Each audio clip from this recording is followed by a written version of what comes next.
अब हम लोग अमेरिकी क्रांति के कारणों की बात करेंगे।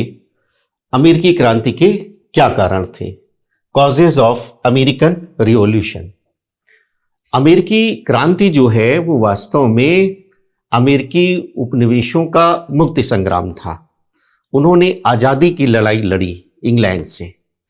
तो अब इसके कारण क्या है, इसको समझने की आवश्यकता है।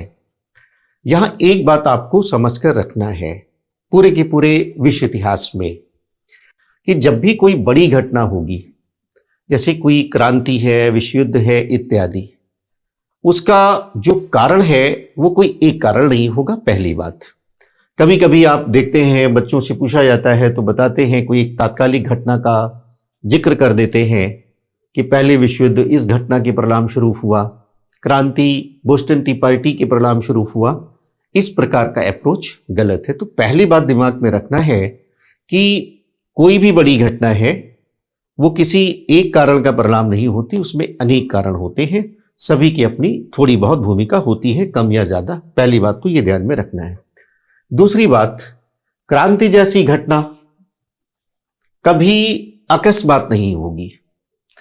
क्रांति की परिभाषा में हमने आपको स्पष्ट किया है कि ये जो क्रांति जब घटित हो जाती है तो उसके प्रभाव वो शीघ्र आने चाहिए, इसलिए क्रांति है। लेकिन इसका जो बैकग्राउंड है ये लंबे समय में बनता है। इस प्रकार से अकस्मात घटित होने वाली घटना का जो बैकग्राउंड है वो लंबे समय में घटित होगा। यानी जो पृष्ठभूमि है, जो कारण है, उसको थोड़ा लंबे समय में देखने की आवश्यकता है। तो आइए हम लोग समझते हैं कि अमेरिकी क्रांति के कारण क्या हैं, causes of American revolution. Causes of American revolution.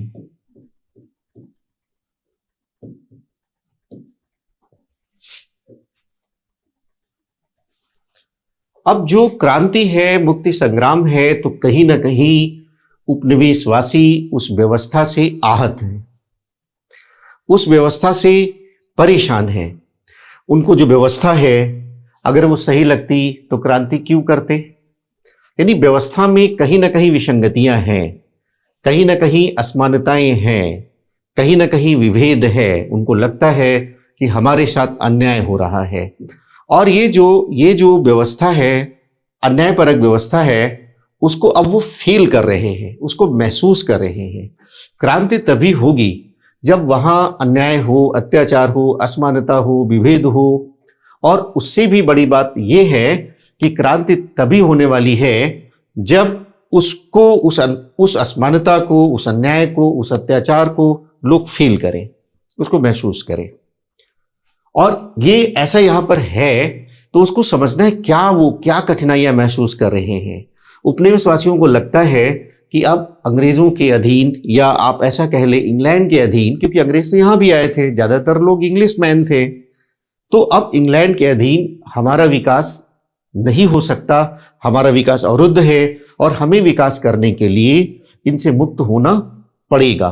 तो वो कौन कौन से कारण हैं उनको हम लोग समझने का प्रयास करेंगे। पहला जो कारण है वो आप प्रशासनिक कारण लिख सकते हैं। प्रशासनिक कारण, जो एडमिनिस्ट्रेटिव रीजन्स है, पॉलिटिकल रीजन्स है, उनको थोड़ा सा जानना है। अब प्रशासनिक कारण में जो भी उपनिवेश है, हर एक उपनिवेश में व्यवस्थापिका है।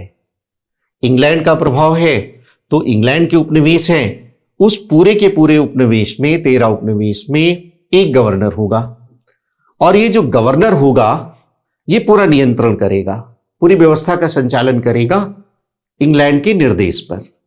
लेकिन हर एक जो उपनिवेश है उसकी अपनी एक व्यवस्थापिका सभा है, एग्जीक्यूटिव काउंसिल है। यहां लोग उपनिवेशों से निर्वाचित होकर आ रहे हैं और यही गतिरोध पैदा हो जाता है। अब आप देखिए, मान लेते हैं उपनिवेश है प्रशासनिक कारण में, और उपनिवेश में एक तो गवर्नर हो गया और एक उसकी जो विधायिका है, उसकी जो व्यवस्थापिका है, एग्जीक्यूटिव काउंसिल है, एक ये हो गया। अब ये तो इंग्लैंड का प्रतिनिधित्व कर रहा है, इसके मस्तिष्क पर इंग्लैंड के विचारों का प्रभुत्व है, निर्देशों का, नियमों का प्रभुत्व है। और जो विधायिका है ये उपनिवेश के लोग हैं।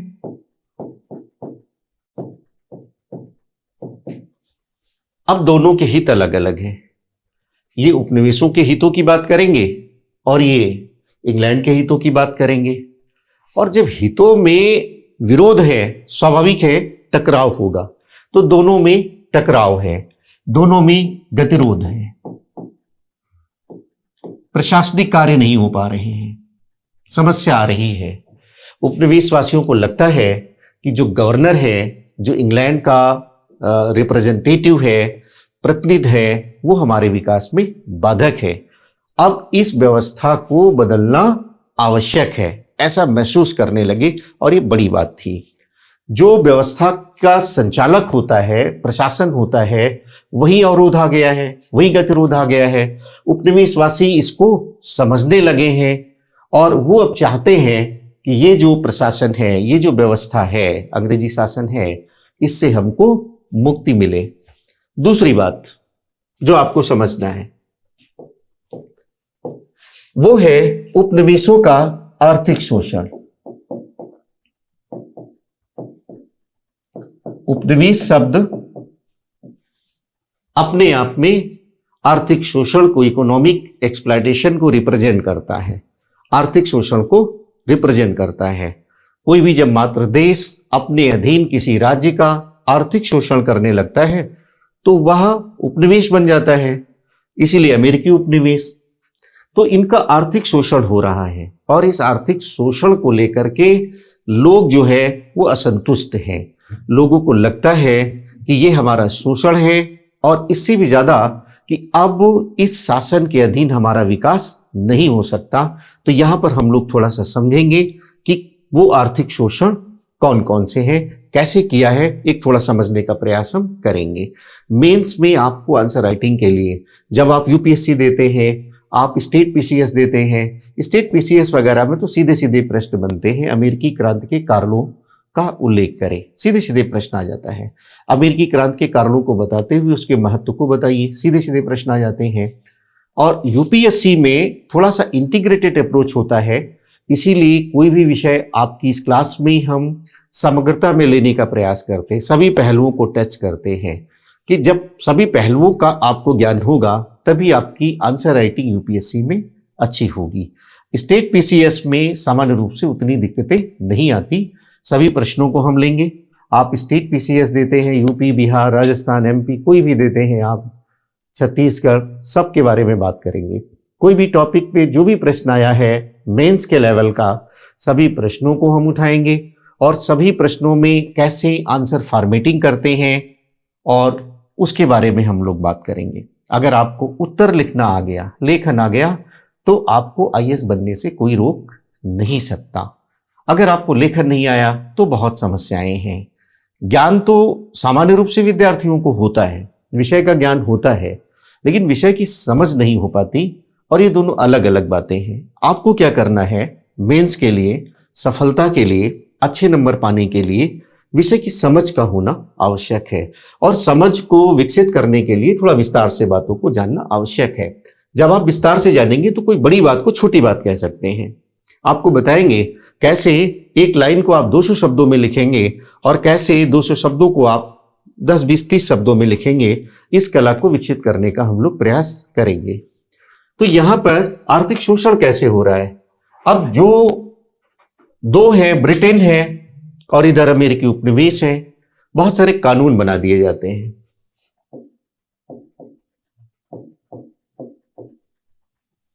अब कानून में जैसे बना दिया गया कि आप चावल है, एग्रीकल्चर का बहुत अच्छा विकास हुआ है, चीनी है, तंबाकू है, कपास है, यानी कॉटन है, वो सिर्फ और सिर्फ आप इंग्लैंड को ही निर्यात करेंगे। यानी अमेरिकी उपनिवेशों के पास अब विकल्प ही नहीं है कि वो अपने उत्पाद को उनको बेचें या वहां निर्यात करें अपने उत्पादों को, प्रोडक्ट्स को, जहां उनको ज्यादा कीमत मिले। तो इस प्रकार का विकल्प उनके पास है ही नहीं। इंग्लैंड ने नियम बना दिया कि जो भी आप कॉटन उत्पादित करेंगे, क्योंकि सूती वस्त्रों की मिलें इंग्लैंड में है, वहां से कच्चा माल जाएगा। जैसे भारत से आप देखेंगे, वहां गया, कपड़ा बनकर आएगा, उसको फिर हम खरीदेंगे। यानी दोहरा लाभ वो लोग ले रहे थे। तो इससे क्या हुआ, तंबाकू है, कपास है, चावल है, चीनी है, पूरी तरह से रोक लगा दी गई कि आप नहीं करेंगे। दूसरी बात, उन्होंने ये काम किया कि कोई भी आप इंडस्ट्री नहीं डालेंगे, सूती मिल की कंपनी नहीं डालेंगे आप, सीसा से संबंधित जो उद्योग है वो आप नहीं डालेंगे, चीनी उद्योग से संबंधित जो कारखाने हैं वो आप नहीं डालेंगे। तो पूरा का पूरा एक प्रकार से जो आर्थिक विकास है वो बाधित है, और जो लाभ है उपनिवेशों का कानून के माध्यम से वो इंग्लैंड पूरा ले रहा है। एक कानून बनाया गया 1733 में, जिसको कहते हैं राब-यसीरा कानून। राब-यसीरा जो गन्ने से बनता है, बाद में जिससे आप लोग अपने गांव में, जैसे भारत में हम लोग गांव में रहने वाले लोग हैं, गांव से संपर्क है हमारा, तो जिससे गुड़ वगैरह, राब जो बनता है, सीरा जो बनता है, वो राब-सीरा एक्ट लेकर आते हैं। और इसमें उन्होंने कहा कि अब जो है राब-सीरा ब्रिटिश वेस्ट इंडीज के अलावा आप कहीं से आयात नहीं कर सकते। अब ये एक बड़ी समस्या थी। अब किसी को राब-सीरा लेना है, इससे शराब भी, रम वगैरह बनती थी, उसका इस्तेमाल करना है, तो अब सीमाएं हो गई, आप उसका आयात नहीं कर सकते। तो बड़ा असंतोष पैदा हुआ। बाद में जाकर के शुगर एक्ट में बदल जाता है। राब-सीरा एक्ट को हम मोलेसीज एक्ट भी कहते हैं इंग्लिश में, कोई कंफ्यूजन ना हो। बाद में यही 1764 में ये शुगर एक्ट में बदल जाता है, चीनी कानून में बदल जाता है। बहुत ज्यादा कर लगाया गया था, उसको थोड़ा सा कम किया गया इसमें। तो इस प्रकार के कानून बना दिए गए। इससे क्या हुआ कि जो विकास है यहां पर, जो फायदा होने वाला है इन लोगों को आर्थिक, वो रुक जाता है और असंतोष पैदा होता है। हमने पहले ही कहा है कि जो कोई बड़ी घटना घटने वाली है, किसी एक कारण से नहीं होगी, उसके अनेक कारण होंगे और उनको समझने की जरूरत होगी। आप चाहे चीन की क्रांति करते हैं, फ्रांस की क्रांति करते हैं, आप अमेरिकी क्रांति करते हैं, इस प्रकार का अप्रोच मेंस में आपको रखना होगा। इसके बाद 1751 में नेविगेशन एक्ट आ जाता है। नेविगेशन एक्ट,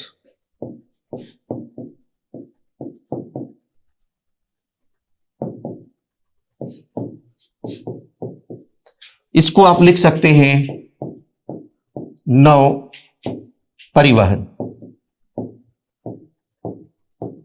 परिवहन एक्ट। अब इसमें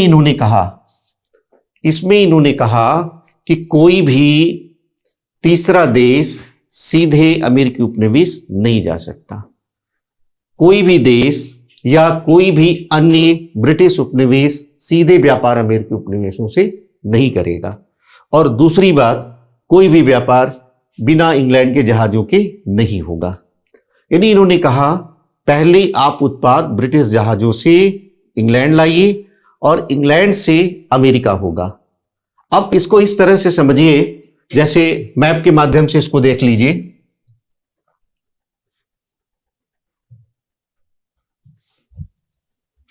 मैप के माध्यम से इसको समझिए। अब जैसे ये उपनिवेश है और ये आपका इंग्लैंड है। अब ये जो व्यापार चल रहा है, जो भी व्यापार हो रहा है, इधर एशियाई देश है और ये जो व्यापार है सीधे हो सकता है, ये अफ्रीका है, अन्य देशों से सीधा हो सकता है। ये आपका जिब्राल्टर संधि, भूमध्य सागर, ये व्यापार सीधा हो सकता है। तो यहां से या यहां से अब ये कह रहे हैं कि पहले आपको यहां जाना है और फिर आपको यहां आना है। जो सीधे आप यहां से आके व्यापार कर सकते हैं, उपनिवेशों से कर सकते हैं, ऐसा आपको नहीं करना है। नेविगेशन एक्ट में बड़ा कड़ा कानून है। ये कोई सामान्य बात नहीं है, आधुनिक समय नहीं है कि आप चलो भाई 2 दिन की जगह 3 दिन में पहुंच गए, आप 3 दिन के 4 दिन में पहुंच गए, आप थोड़ा ज्यादा समय लग गया, महीनों लगते थे यात्रा में। तो ये एक बड़ा कठिन कानून है। और इससे क्या हुआ, इससे जो है इस नेविगेशन एक्ट से अमेरिकी उपनिवेशों का बड़ा नुकसान होता है। इसके अलावा भी अन्य कानून बनते हैं, जैसे 1764 में कागजी मुद्रा को बंद करने का कानून, कागजी मुद्रा को बंद करने का कानून, बंद करना। उपनिवेश जो भी है, इनको सिक्के ढालने का अधिकार नहीं था, सिक्के नहीं डाल सकते थे। तो इन्होंने क्या किया, एक अल्टरनेट सिस्टम इन्होंने डेवलप किया। कागज की मुद्रा जैसे वर्तमान में इंडिया में चलती, इन्होंने जारी करना शुरू कर दिया, और वो उपनिवेशों की व्यवस्था का एक आधार बन जाता है, उनकी एक व्यवस्था का अभिन्न हिस्सा बन जाता है। इसको क्या करते हैं इंग्लैंड क्या करता है कि 1764 में एक कानून बना देता है और कागजी मुद्रा को प्रतिबंधित कर देता है। अब इससे क्या है, उपनिवेशों की पूरी जो व्यवस्था है वो गड़बड़ हो जाती है, असंतोष पैदा हो जाता है। इसके अलावा भी आप देखेंगे 1765 में स्टैंप एक्ट बनता है। इसमें क्या होता है कि ग्रेनविले उस समय प्राइम मिनिस्टर थे वहां के, और उन्होंने ये कानून बना दिया कि जो भी आप रजिस्ट्री करेंगे, जो भी आप सरकारी लिखा पढ़ी करेंगे, या कोई विज्ञापन आप देंगे, या न्यूज़पेपर अगर आप पब्लिश करेंगे, तो आपको स्टैंप का जो कर लगाया गया स्टैंप के रूप में, उसको आपको चुकाना पड़ेगा। राजस्व के रूप में आपको कुछ पैसे सरकार को देने पड़ेंगे। इसका बहुत ज्यादा विरोध होता है अमेरिकी उपनिवेशों में, और बाद में जाकर के ग्रीनविले ने इसको रद्द कर दिया, इसको रद्द कर दिया। लेकिन असंतोष बना रहता है, असंतोष बना रहता है, और यहीं से जो है असंतोष इतना ज्यादा हो जाता है कि जगह जगह मतलब प्रदर्शन होने लगते थे, बड़े पैमाने पर लोग इकट्ठा होने लगते थे, सभाएं होने लगती थी, और ये कहते थे कि यहीं से वो नारा शुरू हुआ था कि नो टैक्सेशन विदाउट रिप्रेजेंटेशन, यानी हमारा कोई प्रतिनिधित्व तो है नहीं ब्रिटेन की विधायिका में, और आपको कर लगाने का अधिकार ही नहीं है। ब्रिटेन ये कह रहा था कि नहीं, आप हमारे उपनिवेश हैं, हमारा पूरा अधिकार है। तो एक बड़ा जो वैचारिक गतिरोध था, यहां पर वो सामने आ जाता है। 1767 में एक एक्ट आता है टाउनसेंड,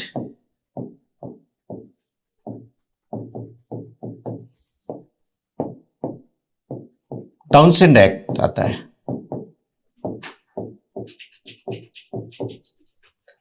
इसमें क्या हुआ कि कुछ वस्तुओं पर चुंगी लगा दी गई।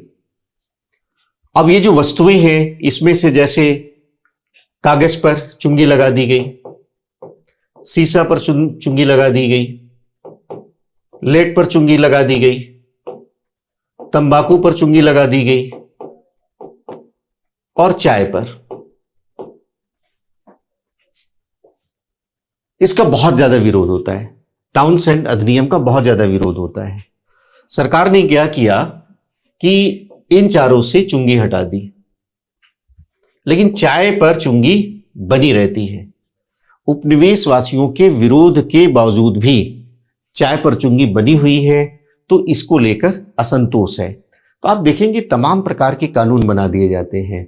उसमें आपने मॉलिसीज एक्ट को देखा, आपने नेविगेशन एक्ट को देखा, कागज की मुद्रा को बंद करने का करेंसी एक्ट आपने देखा, स्टैंप एक्ट आपने देखा, टाउनसेंड एक्ट आपने देखा। तमाम कानून, इन कानूनों के माध्यम से क्या हो रहा है, उपनिवेशों का शोषण हो रहा है,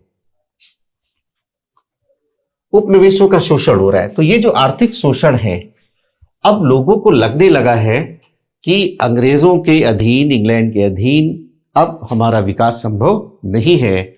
इस सत्ता को समाप्त करना ही अब आवश्यक है, जरूरी है उपनिवेशों के विकास के लिए, हमारे विकास के लिए। तो इस प्रकार की भावना यहां पैदा हो रही है। तीसरे कारण में आप ये बता सकते हैं कि जो दोनों समाज है, इंग्लैंड का समाज है और जो ब्रिटिश, जो अमेरिकी उपनिवेशों का समाज है, दोनों में मौलिक अंतर है। यानी आप ऐसा लिख सकते हैं, सामाजिक आर्थिक भिन्नता।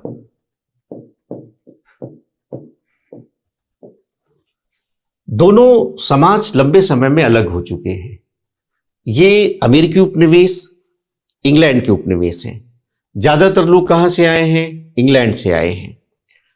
थोड़े बहुत लोग वो यूरोप के अन्य देशों से आए हैं, फ्रांस से आए हैं, जर्मनी से आए हैं, इटली से आए हैं, बेल्जियम से आए हैं, स्वीडन, डेनमार्क, यहां से आए हैं, लेकिन इनकी थोड़ी संख्या है। इंग्लैंड के उपनिवेश है, तो दोनों में समाज में अंतर हो जाता है लंबे समय में। कैसे, उसको थोड़ा सा समझना है। लंबे समय में इंग्लैंड में परिश्रम करने के कारण, आपसी सहयोग करने के कारण इनके अंदर एक अलग प्रकार की मानसिकता का विकास हुआ। अब इंग्लैंड का समाज सामंतवादी समाज है, कुलीन वर्गीय समाज है, और यहां का जो समाज है वो समानता पर आधारित समाज है। वहां असमानता, यह समानता। यहां के लोगों में प्रजातांत्रिक भावना का विकास हो रहा है, धीरे धीरे करके प्रजातांत्रिक विकास हो रहा है। वहां के लोग एक राजतंत्र के अधीन रह रहे थे। यहां पर क्या था कि प्यूरिटन मत को मानने वाले ज्यादा लोग थे और वहां पर एंग्लिकन मत को मानने वाले ज्यादा लोग थे। तो दोनों जो समाज है, एक समानता पर आधारित है, एक असमानता पर आधारित है। एक सामंत वर्ग का प्रभुत्व है, कुलीन वर्ग का प्रभुत्व है, एक मध्य वर्ग का प्रभुत्व है। एक देश में एंग्लिकन मत प्रभावी है, यहां प्यूरिटन मत प्रभावी है। तो कैसे रह सकते हैं? जब दो समाज हैं, उनका नेचर ही अलग अलग है, तो लंबे समय तक वो साथ रह ही नहीं सकते। और यही कारण है कि अमेरिकी उपनिवेश अलग होना चाहते हैं। इसके अलावा भी थोड़ी सी बात आपको समझना है।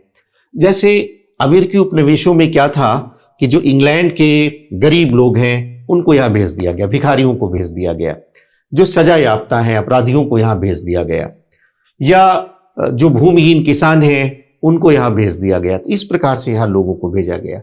तो उनके जो वंशज हैं, जब उनको ये बात पता चली कि हमारे फोर फादर्स को सजा देने के लिए यहां भेजा गया है, तो उनके मन में असंतोष पैदा हुआ। अब वो इंग्लैंड की सत्ता को उखाड़ फेंकना चाहते हैं। उनके मन में जो क्रोध की भावना आई, अब वो इस शासन के अधीन नहीं रहना चाहते। एक तो ये बात समझनी। दूसरी बात आपको ये समझना है, अन्य देशों के लोग भी यहां पर हैं। अब अन्य देशों के लोग हैं, फ्रांस का है, आयरलैंड के लोग हैं, डेनमार्क है, स्वीडन है, वो इंग्लैंड के अधीन क्यों रहना चाहेंगे? उनको कोई भावनात्मक लगाव था ही नहीं। जो अंग्रेज हैं उनमें तो भावनात्मक लगाव हो सकता है, लेकिन वह भी धीरे धीरे समाप्त हो रहा है। लोकतंत्र की भावना आ रही है यहां पर, समानता की भावना यहां आ रही है, नए प्रकार की समाज की रचना यहां हो रही है। अब वो पुराने से जुड़े नहीं रहना चाहते। लेकिन जो यूरोप के अन्य देश हैं वह भी चाहते हैं कि हम इंग्लैंड से स्वतंत्र हों, अन्य देशों के लोग हम स्वतंत्र हों, इनके अधीन हम नहीं रहेंगे। तो यह भी बात आपको थोड़ा सा समझना है। इसके अलावा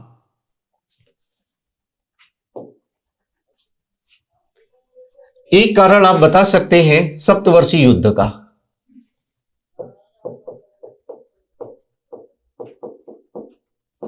सप्तवर्षीय युद्ध का, 7 ईयर्स वार, जो कि 1756 से लेकर के 1763 ईस्वी तक चलता है। और ये जो युद्ध है वो इंग्लैंड वर्सेस फ्रांस था। सप्तवर्षीय युद्ध, यूरोप पे युद्ध हो रहा है, लेकिन उसका प्रभाव अमेरिकी उपनिवेशों में कनाडा पर हो रहा है, उसका प्रभाव भारत में हो रहा है। यानी सप्तवर्षीय युद्ध जो लड़ा गया है इंग्लैंड यानी ब्रिटेन और फ्रांस के मध्य, यूरोप में लड़ा गया, अमेरिकी उपनिवेशों में लड़ा गया, जो कनाडा का इलाका है वहां भी हुआ और भारत में भी हुआ।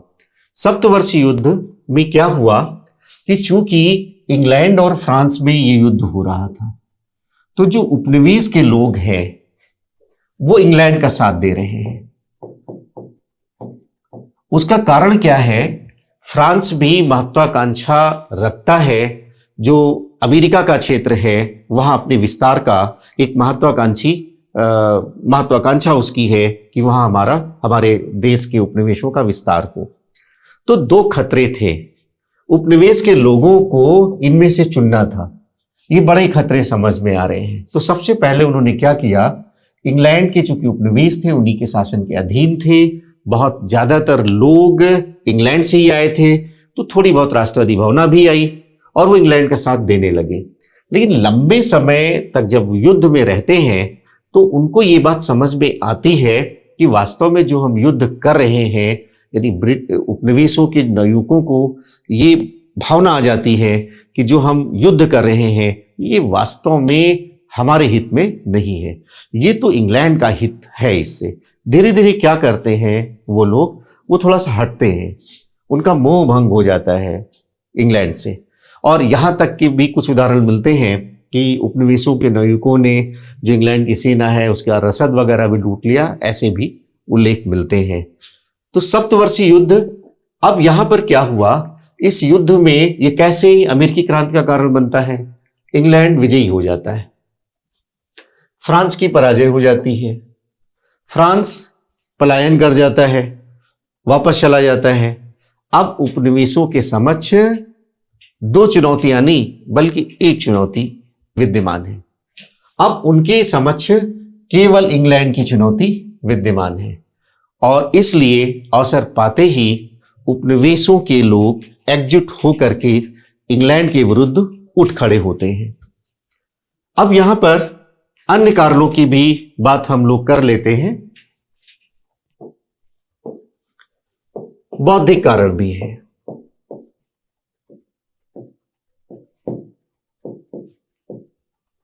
बौद्धिक कारण भी। अब बौद्धिक कारण में आपको यह समझना है, कोई भी कार्य से पहले विचार। एक बात सदैव बिल्कुल मस्तिष्क में बिठा लेनी है कि कोई भी एक वाक्य है वो आपको याद रखना है, a revolution is always preceded by renaissance, यानी क्रांति के पहले विचारों की क्रांति होना आवश्यक है, क्रांति के पहले पुनर्जागरण होना आवश्यक है। कोई देश कितना भी कष्ट में हो, कोई कितना भी तकलीफ में हो समाज, अगर उसको इस बात की अनुभूति नहीं होगी कि हम कष्ट में हैं, तो वो क्रांति क्यों करेगा, बगावत क्यों करेगा, विद्रोह क्यों करेगा। आगे फ्रांस की क्रांति में एक टॉपिक का आप अध्ययन करेंगे और फ्रांस की क्रांति में देखेंगे कि यूरोप के अन्य देशों में वहां के लोगों की स्थिति और ज्यादा दयनीय थी, लेकिन वहां क्रांति नहीं हुई, क्रांति फ्रांस में हुई। एक प्रश्न भी बनता है कि फ्रांस में ही क्रांति क्यों हुई। तो यहां पर यह बात आपको समझना है, यह अप्रोच वहां भी काम देगा कि जो कष्ट है उसकी समझ हो। और दूसरी बात यह है, जो कष्ट है इनको आइडेंटिफाई करने वाला, इनको पहचानने वाला एक बौद्धिक वर्ग भी हो। तो यहां पर क्या है, अमेरिका में एक बौद्धिक वर्ग भी है, एक बौद्धिक वर्ग भी है। पहले से ही लंबे समय में यह विकास चल रहा है, 17वीं शताब्दी के आरंभ से ही ये उपनिवेश स्थापित हो रहे हैं। तो 17वीं शताब्दी 18वीं शताब्दी की जो यूरोप के दार्शनिक हैं उनके विचारों का प्रचार प्रसार यहां भी हो रहा है, क्योंकि यूरोप से ही लोग आए थे। अब यहां के लोगों पर जो दार्शनिक हैं, आपके रूसो हैं, मॉन्टेस्क्यू हैं, वोल्टेयर हैं, उनका भी प्रभाव पड़ता है। रूसो कहता है कि जो भी राज्य होना चाहिए वो जनता की इच्छाओं के अनुसार होना चाहिए, जनता की इच्छाओं के अनुसार ही राज्य के कानूनों का नियमन होना चाहिए। इसको जनरल विल का सिद्धांत कहता है रूसो। विस्तार से आप लोग फ्रांस की क्रांति में पढ़ेंगे। उसका यहां पर प्रभाव है, रूसो का प्रभाव है। जनरल विल का सिद्धांत देता है।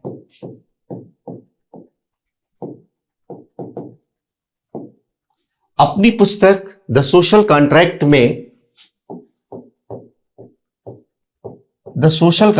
में वो ये कहता है, man is born free but everywhere he is in change. Man is born free but everywhere he is in change. मनुष्य तो स्वतंत्र पैदा हुआ है, किंतु वह सर्वत्र जंजीरों से जकड़ा हुआ है। यदि हम जन्म लेते हैं स्वतंत्र, तमाम हमारे सामाजिक कानून, आर्थिक कानून, धार्मिक कानून, राज्य के कानून, सामंतों के कानून, और मनुष्य की पूरी जिंदगी उसी में हो जाती है। तो वो कहते हैं कि जो राज्य है वो जनता की भावनाएं, जनता की आकांक्षाएं के अनुसार होनी चाहिए। तो ये जो रूसो का जो सिद्धांत है ये बहुत पॉपुलर था, अमेरिका के लोगों पर भी इसका प्रभाव था। इनके सिद्धांत को हम पॉपुलर सॉवरेंटी का सिद्धांत कहते हैं, लोकप्रिय प्रभुसत्ता का सिद्धांत कहते हैं। लोकप्रिय प्रभुसत्ता का सिद्धांत। वोल्टेयर का भी यहां प्रभाव है यहां के लोगों पर। वोल्टेयर एक दार्शनिक है। वोल्टेयर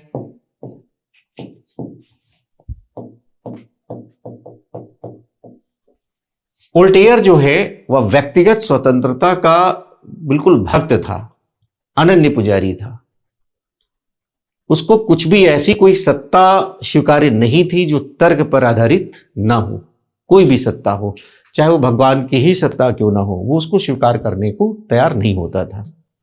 वह आस्तिक तो था, आप ऐसा कह सकते हैं नास्तिक नहीं था, लेकिन फिर भी वो कहता है कि क्रश द इनफेमस चर्च, इस चर्च को क्रश कर दो, समाप्त कर दो। क्यों समाप्त कर दो? क्योंकि यह व्यक्तिगत स्वतंत्रता में सबसे बड़ी बाधा है उसके अनुसार। उन्होंने कहा कि ये जो धर्म है ये वास्तव में तर्क पर आधारित नहीं है, और धर्म वैसे भी आप जानते हैं आस्था का विषय है। कांट ने कहा है, God can neither be proved nor disproved, he is a matter of faith. तो ईश्वर तो हमारी आस्था का विषय है, हम मानते हैं इसलिए ईश्वर है, हम नहीं मानते इसलिए ईश्वर नहीं है। तो उन्होंने कहा, तर्क की कसौटी पर आस्था को कसने का प्रयास किया। उन्होंने कहा चूंकि तर्क की कसौटी पर नहीं है तो सारी ये जितने भी धर्म हैं वोल्टेयर के अनुसार ये सब व्यर्थ हैं और इनको क्रश कर दो। तो मनुष्य की जो स्वतंत्रता है उस पर बहुत बल दे रहा है। तो मनुष्य की जो स्वतंत्रता है, ये जो विचार है, इससे सारे यूरोप के लोग, अमेरिकी लोग प्रभावित हैं। इसके अलावा भी एक दार्शनिक है मॉन्टेस्क्यू।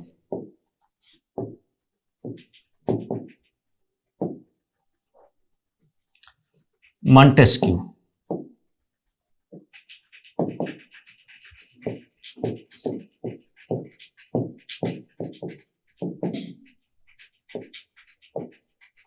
मॉन्टेस्क्यू तो मॉन्टेस्क्यू का जो सिद्धांत वो क्या है? सेपरेशन ऑफ पावर्स, पृथक्करण का सिद्धांत। इन्होंने कहा राज्य की जो दैवी सत्ता है उसका समापन होना चाहिए। इंग्लैंड में क्या था? राजा था, उसकी सत्ता थी, निरंकुश सत्ता थी, वही प्रमुख था। उन्होंने इसकी निंदा की और संवैधानिक राजतंत्र की वकालत की। बोले राजतंत्र हो लेकिन संवैधानिक हो। तो सेपरेशन ऑफ पावर्स, किसी निरंकुश सत्ता का इन्होंने खिलाफत किया। कोई ऐसी सत्ता, तानाशाह जैसी सत्ता, निरंकुश सत्ता ना हो, इस प्रकार की बात कहते हैं मॉन्टेस्क्यू। तो उन्होंने इसका विरोध किया। तो ये जो दार्शनिक हैं ये यहां पर ये प्रभाव डाल रहे हैं। इंग्लैंड के भी जो दार्शनिक हैं, जैसे लॉक का नाम आपने सुना होगा, जॉन लॉक उदारवादी है।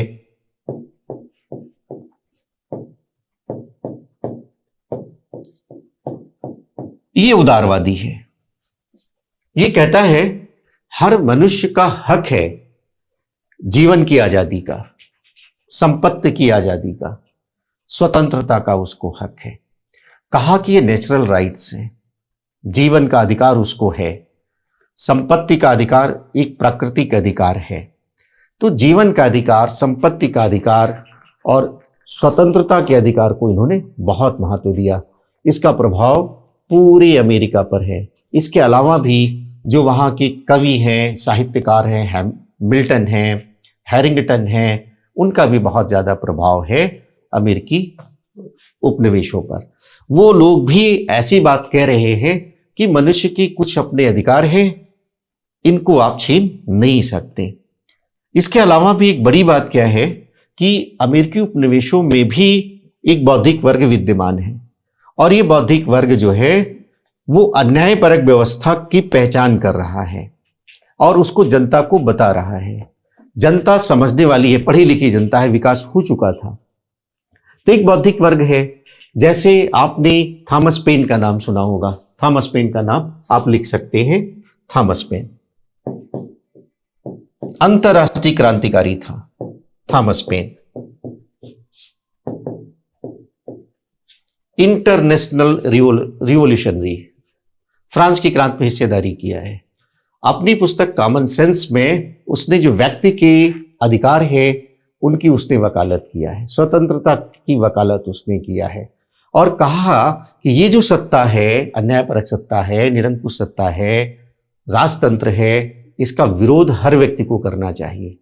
मिली जेफरसन ने भी, मिली जेफरसन एक नाम लिख सकते हैं आप, जेफरसन,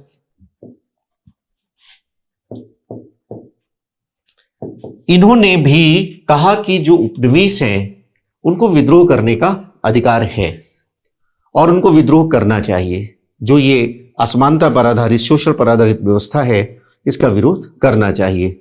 सैमुअल एडम्स हैं अमेरिका में। तो इस तरह से आपने देखा कि जो उस समय के दार्शनिक हैं, रूसो हैं, मॉन्टेस्क्यू हैं, वोल्टेयर हैं, उनका प्रभाव है। बहुत सारे फिजियोक्रेट्स भी थे फ्रांस के क्रांति में, आप पढ़ेंगे, उनका भी प्रभाव विश्वव्यापी है, उनका भी प्रभाव पूरे यूरोप पर है, अमेरिका पर है, क्योंकि यूरोप से लोग जा रहे हैं।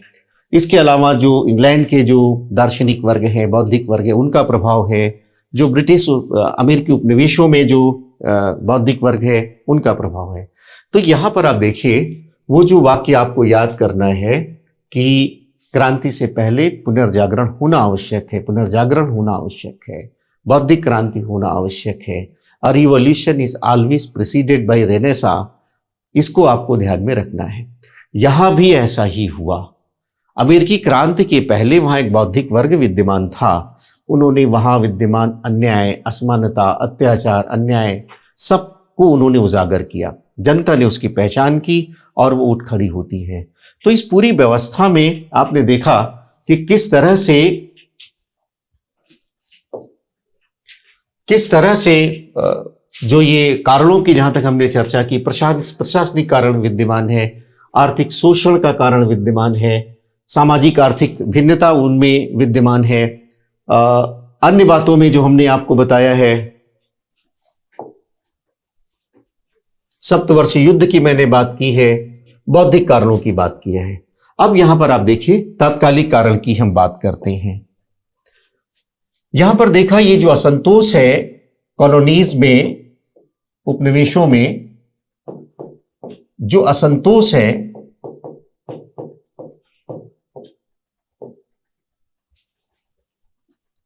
अब इसकी अभिव्यक्ति दिखाई देने लगती है, इसकी अभिव्यक्ति दिखाई देने लगती है। जगह जगह जो है विरोध हो रहे हैं, नारा वहां लग रहा है कि प्रतिनिधित्व नहीं तो कर नहीं, no taxation without representation.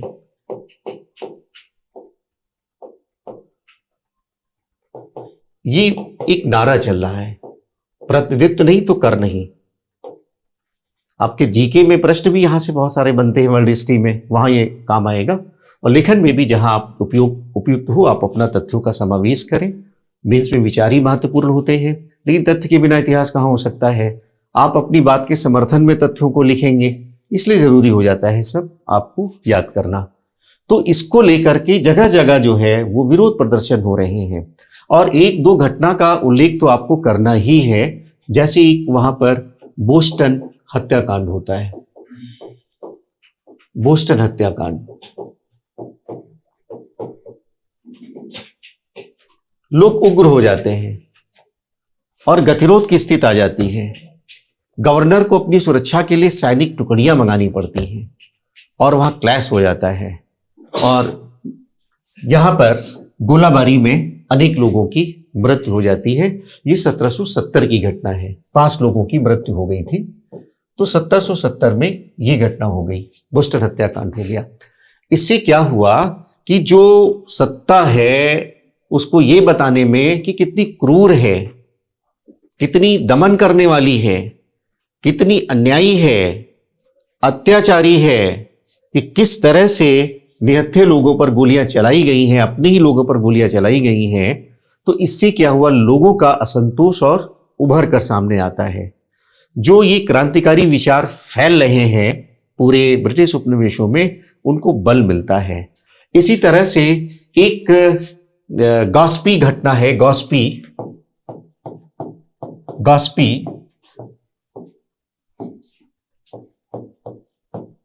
Affair आप कह सकते हैं। गॉस्पी क्या था, एक जहाज था और वो तट पर निगरानी करता था, जो तस्कर लोग होते थे उनकी निगरानी करता था। तो असंतोष में आकर के कुछ लोगों ने इसको जला दिया और जब जला दिया तो और ज्यादा दमनात्मक कार्यवाहियां होती हैं और ज्यादा सजा दी जाती है वहां के लोगों को। इससे भी थोड़ा वहां के लोगों में भी असंतोष होता है, प्रेरणा भी मिल रही है। और सबसे महत्वपूर्ण घटना जो आपको उल्लेख भी करना है तात्कालिक कारण के रूप में, वो है Boston T party. Boston T party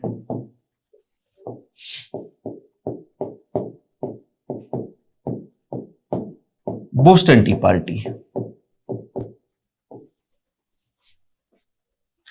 इसको थोड़ा सा समझ लीजिए। 1773 की घटना है, डेट है 16 दिसंबर 1773 की घटना है। हुआ क्या कि उस समय भारत में, जैसे आपको पता है, ईस्ट इंडिया कंपनी का शासन चल रहा था, व्यापारिक कंपनी थी। लेकिन भारत में 1773 तक आते आते बहुत नुकसान में हो चुकी थी। 1773 का रेगुलेशन एक्ट आप पढ़ेंगे इंडियन हिस्ट्री में, मॉडर्न हिस्ट्री में, विस्तार से हम लोग वहां पर लेंगे। तो इसको बहुत ही नुकसान हो रहा था। उस नुकसान की भरपाई के लिए क्या किया, इंग्लैंड की सरकार ने अनुमति दे दी कि जो आपके पास चाय है वो आप अमेरिकी उपनिवेशों को बेच सकते हैं। जो ईस्ट इंडिया कंपनी के गोडाउन है वो चाय से भरे हुए थे, उनको लॉस हो रहा था और इसकी अनुमति दे दी। तो एक जहाज में बहुत सारी पेटियां चाय की लेकर के बोस्टन बंदरगाह पर पहुंचते हैं। ये जो राज्य था मैसाचुसेट्स, वहां का एक बंदरगाह था।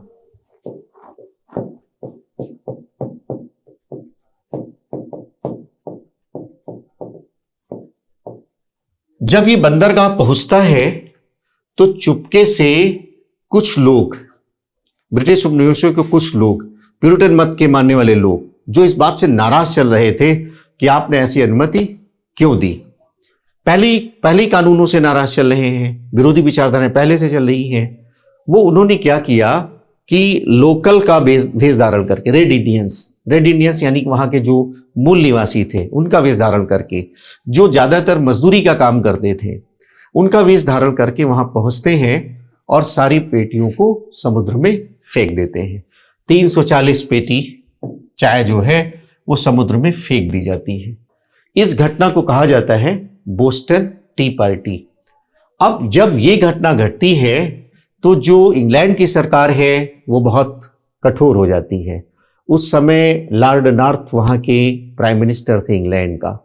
वो बहुत उन्होंने ऐसे कानून बना दिए जो कि वहाँ के लोगों के लिए बहुत ज़्यादा कष्टकारी थे। उनको कहा जाता है लॉर्ड नॉर्थ के दंडात्मक कानून। यानी बोस्टन टी पार्टी के बाद लॉर्ड नॉर्थ के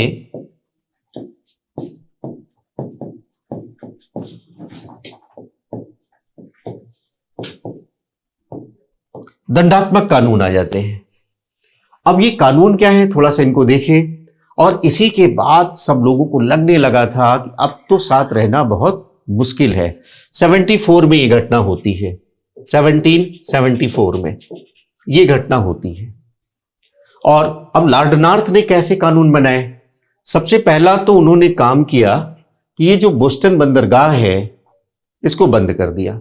पहला कानून तो यही है, कानून बना करके इस बंदरगाह को बिल्कुल बंद कर दिया। दूसरा उन्होंने किया कि अगर कोई आपको सभा करनी है तो गवर्नर की अनुमति आपको लेनी है। बोस्टन बंदरगाह को बंद कर दिया और गवर्नर की अनुमति लेनी है। तीसरी बात उन्होंने कहा कि जो मैसाचुसेट्स है इसकी स्वायत्तता इन्होंने छीन ली, कोई निर्णय आप नहीं ले सकते, ऐसा इन्होंने किया। तो इस प्रकार के कानून बना दिए। एक कानून यह भी बना दिया कि कोई राजनीतिक बंदी है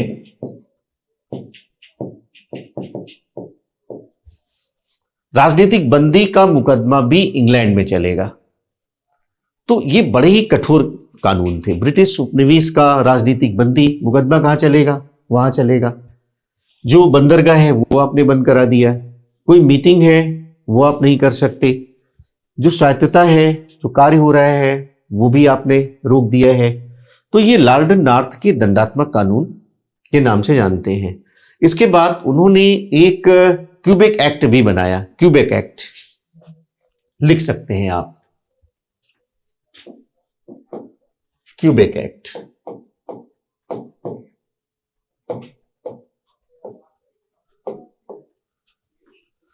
जो आप वर्तमान में अमेरिका का देखेंगे ऊपरी हिस्सा, आप दाहिनी ओर का हिस्सा है, क्यूबेक प्रांत के नाम से जाना जाता है। ओहियो नदी थी, ओहियो नदी, उसका जो दक्षिणी हिस्सा है